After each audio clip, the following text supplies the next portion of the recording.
My name is Goldman. I'm the director and founder of Goldman and Associates. Our firm has a primary focus on family law issues here in Michigan, and we do our video series designed to educate our clients and the viewing audience. So please subscribe to our channel. Today we're going to talk about the purchase of a home before the marriage and how that plays out during the divorce. The scenario is this: somebody has a house, they bought it when they were single, later on they got married, and the question becomes complicated when you have one of the parties to the marriage having contributed in some way to the down payment of the house that occurred before they were married. So you have to look at the legal relationships. Let's assume two people contribute to a house and it's only in one person's name. They're not married. Two people buy a house together, they live together, they have a relationship, it's a boyfriend-girlfriend, boyfriend puts up a lot of money, the girl puts up some of the money, and so it goes. For whatever reason, the home is titled to only the boyfriend.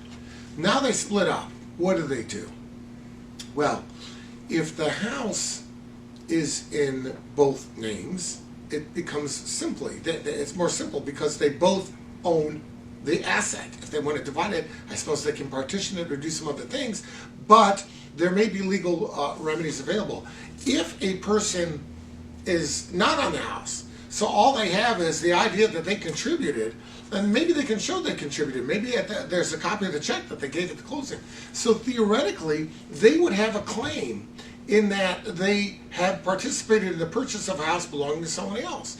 They could theoretically sue that person, I suppose, and try to argue that that money is coming back. Or if it wasn't a loan, they could say it was part of their investment and they should get that plus maybe the increased value. That could be a separate litigation in and of itself. Now throw a marriage into the mix and then we see that things change a little bit, because now we have this property.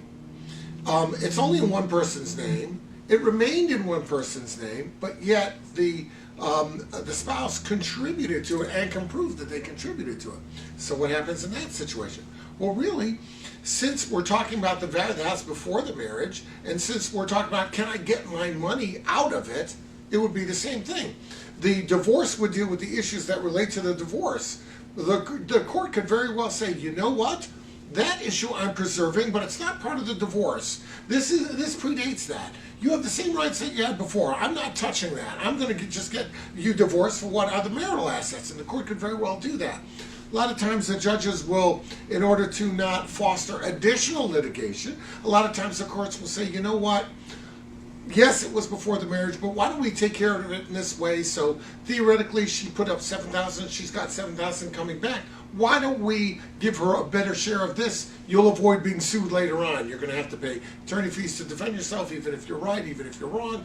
Why don't we incorporate that? So in a lot of cases, the judge will make every effort to merge the issues and resolve everything on the theory that we don't want to promote additional litigation. But make no mistake, the court could very well say, look, I'm not dealing with the issues that predated the marriage. I'm preserving those. You go deal with it on your own. I'm just going to deal with the issues of the marital property that are before me. It could go either way. If you're wondering how your case will likely go, reach out and we'll be glad to help you out.